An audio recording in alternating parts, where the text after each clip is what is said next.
Hey, what's up guys? Escape Wheel here. If this is your first time here, thanks for visiting. If it's not your first time here, thank you for coming back. I appreciate it. Lets me know that I'm doing something right. So today we're going to be looking at my 5508 GMT from Tiger Concept. So I bought this watch used about a year ago or so. I really wanted a Pepsi bezel in my collection, and I got one, and I love this watch. So yeah, let's get into the review. First things first, this bracelet that you see here, this is not a Tiger Concept bracelet. You'll see that it has a Parnas clasp on it. This is not a Parnas bracelet either. It's just it's a third-party one that I got off of eBay one day. I can drop a link in the video if you want to see it, if you want to buy it. But yeah, it's a pretty decent. It's hollow end links. I did that on purpose just to kind of carry that vintage look. Tiger Concepts does sell a new like solid link bracelet, which I heard is pretty nice. But at the time I got this, I don't think they had it, so they didn't have that as an option. But anyway. So let's talk about this watch a little bit. So this is it's a 38.5 millimeter case, kind of an odd size, and it's a lot. I don't know. It wears a lot better than I thought it was, and it would. And I think it's because the lug to lug on it is actually 48. And if I turned off to the side here, you'll see, kind of like my 5513, it's got that same big dome on it. So it's measured at 15 millimeters thick from the case back to the top of the crystal. But again, this is kind of similar to that 5513, where it doesn't wear that bad. It's actually really thin in this mid case here, so it sits really nice, and the bezel is also pretty slim. So overall, it looks and feels a lot thinner than 15. So yeah, and it's got 20 millimeter lug width, so you can throw any strap you can on it, and it'll look great. So this bezel insert is an aftermarket one, which I also got from eBay. I had to do a whole bunch of sanding on the inside diameter and the outside diameter to get it to fit. The reason I got this one is because I fried my other one trying to do this faux patina on the bezel. But this one I think turned out really good after all that sanding. I got it nice and scuffed up, and it looks like it's been worn for 50 years, and it's really only been worn for about a year. So you can see that this is I don't even know what model number it is, but if you can see, I'm going to see if I can get this close, but you see the indexes here at 3 or at 6 and 9. They kind of have that I shape to them. By I mean like the letter I, where it's got the top and the bottom little thing. That I think is a really cool detail that you don't usually see, but I really like it. And then it's got that oversized crown at 12 o'clock, and everywhere else is the the printed on circle indexes. The lume on this thing is not great. I will try and do a lume shot, but no guarantees it's going to look good or show up. Because the lume it's pretty poor. It's maybe slightly better than what you see on Parnas and the other Chinese brands, but it's not great at all. And then it's got your typical Mercedes handset with the long red. I believe that's a small triangle GMT hand. I really like the handset on this. I think it looks great. No complaints about that. The dial on this is a matte black, but it's at least it's a really dark black, dark gray, super dark gray. So it looks really nice. And then it's got that domed sapphire crystal with anti-reflective coating on it. In day-to-day use, it's really legible. I have no complaints about it, but as you can see in this camera work, that dome picks up everything. So it's kind of a pain if you like to show off the watches on Instagram or whatever, but no big deal. Let's move on to the side here. Alright, So you'll see that the case shape, it's really nice on this. It curves down quite a bit, and it hugs the wrist nicely, and like I said, it lends to that wearability. Wears really well. And you'll see the unsigned crown here. It is way too small for this watch. I mean, maybe it's because I have giant fingers, but it's tough to grip on. It's tough to change the time. It's probably my least favorite part about this watch. I'm actually looking at sourcing out some guy to swap that crown out for me for a big crown. But you know, it's got the Chinese Mingzhu GMT movement. Those kind of got the same wiggle moans as some of the other GMT movements. You pop it out to that first date. It does have an instant date changeover, which is kind of nice. I'll see if I can get that to show up. Pull it out to the third, and you can set the time. The GMT hand is independent, so you can set it to whatever you want to. I just have it set to 24-hour local time. Because this isn't something I wear a lot, so when I'm changing the dates and stuff, I like to know if it's the AM or the PM that's showing. So, but yeah, watch this. Hopefully it shows up. We're going to click it over right at 12 o'clock. It should change that date. Boom.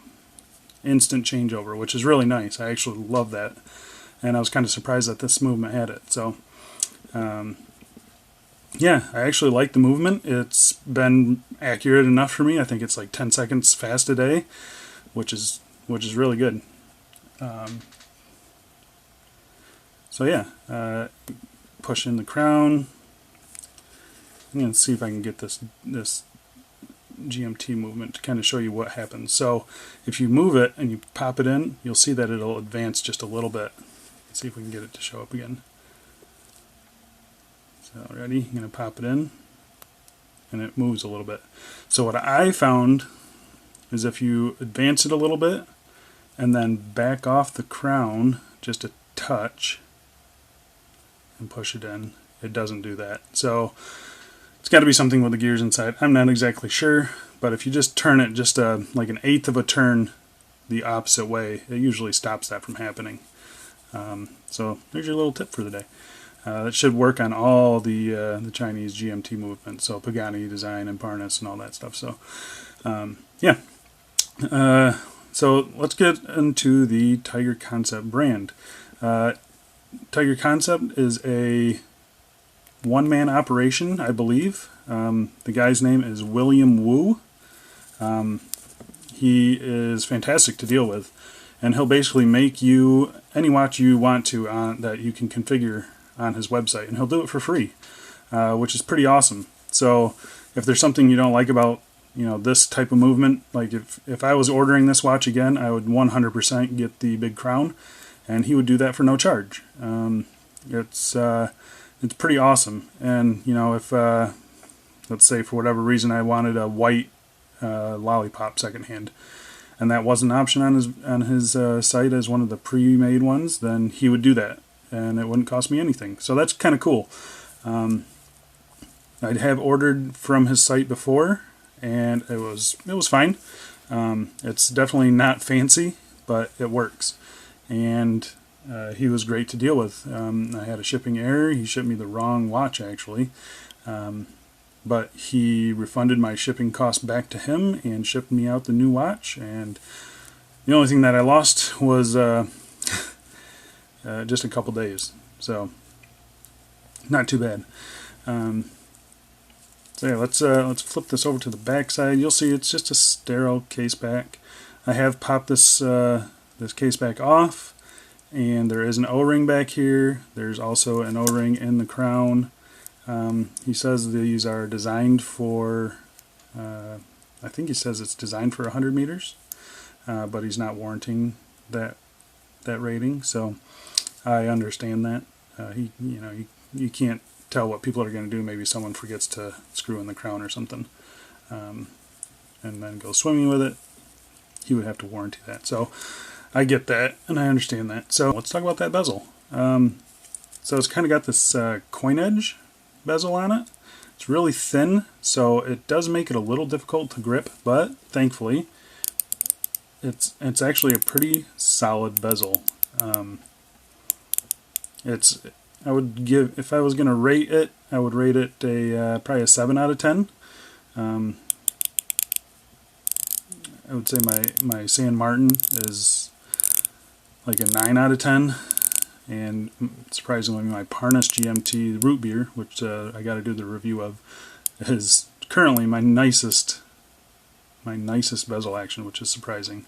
But yeah, this one is it's actually pretty nice. I enjoy it. You'll see it's kind of got that slope to it, so it makes the whole watch nice and thin. And I think this case shape and that bezel, it's got that awesome vintage look to it, and you know, it's pulling off this look incredibly well, and I appreciate that. That's what I was kind of going for this GMT, and thankfully William created this watch for us to enjoy. So if you're interested in this, he also sells this in a non-GMT with a DG 2813, a Miyota Miyota 3000 series, and also Miyota 9000. So if you're interested in this in just a three-hand setup, he also does that. Like I said, you can get a whole bunch of colorways with this guy. So go check out his site. Really awesome. I think you are paying a little bit of a premium for his product, but I think that's because you can kind of customize it however you want. And there's not many people doing these vintage Rolex cases. So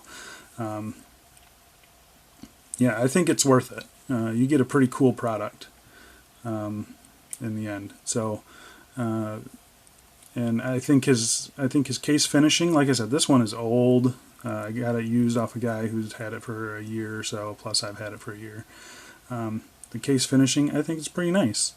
The brushing is nicely done. It's kind of circular. It doesn't go straight down the lugs. It kind of goes around the case. The polishing is nicely done.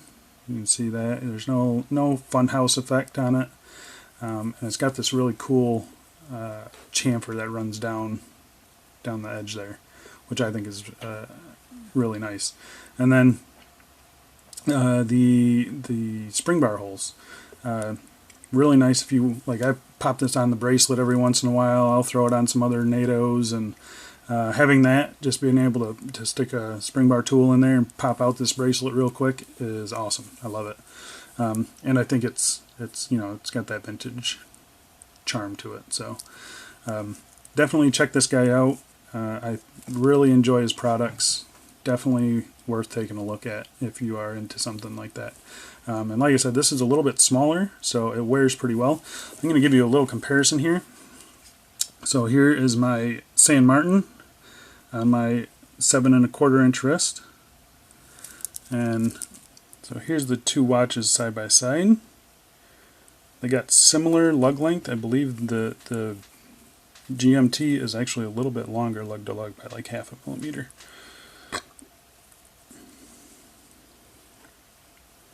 So let me pop this on the wrist real quick. So there it is. Like I said, I think it fits pretty good. Surprisingly, for 38 millimeters, it wears a lot. It wears a little bit bigger than I thought it would. And there you can see the profile on the wrist. It hugs my 7 1/4 inch wrist perfectly, I think, and it's really comfortable to wear. So definitely check this guy out. I'm going to leave a link in the description. It's, I believe, tiger-concept.com. So yeah, if you are interested, go check him out. Definitely recommend him. So there you have it. That's the end of the review. If you guys have any questions, let me know. I'll be happy to answer them. If you're interested in this guy, I will leave a link in the description. If you liked the video, thumbs up and subscribe. If you didn't like the video, please let me know. This is some of the first reviews I'm doing, so let me know what I'm doing right, what I'm doing wrong, what you want to see differently. Anyway, thanks for checking out the video, guys.